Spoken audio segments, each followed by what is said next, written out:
আমরা যেখানে কাজ করছি সেখানেও তাই। আমরা যে এখান থেকে মুক্ত, আমি এই কথা বলি না।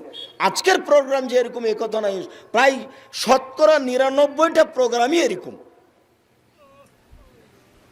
যার কারণে আমার খুব সন্দেহ হয়, শুধু যে হুজুর বিপদে পড়বেন তা নয়, যারা সমর্থন করছে তারাও বিপদে পড়বে, যারা করছে তারাও বিপদে পড়বে। বিচার তো একদিন হবেই, বিচার তো খুব কঠিন হয়ে যাবে।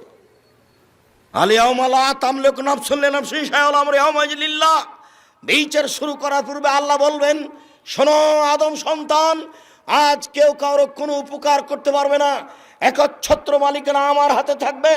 আইনাল জাব্বার আনাল মুতাকাব্বির, স্বৈরাচারী, স্বেচ্ছাচারী, অহংকারী, বদ মেজাজি কোথায়? আনা মালিকুল আমলাক, আমি হচ্ছি রাজা ধীরাজ। এই বক্তব্য দেওয়ার পরে বিচার শুরু হবে।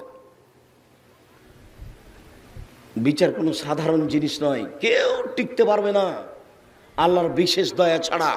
অতএব বিবেচনায় আসবেন, ভালো হবে বিবেচনা হারিয়ে কোনো কাজ করবেন না।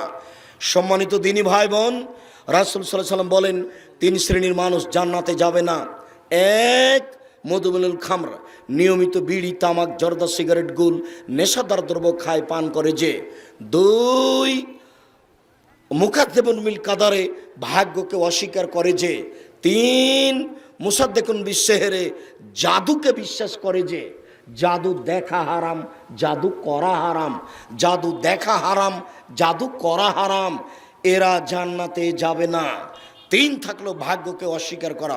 মানে ঢাকাতে গাড়িতে উঠেছেন, আপনার ছেলে আর আমার ছেলে, তো আপনার ছেলেটা এসে সিরাজগঞ্জে গাড়ি থেকে নেমে গেছে, আর এক গাড়িতে উঠেছে, আর একটা গাড়ি নাটোরে এসে অ্যাক্সিডেন্ট হয়েছে।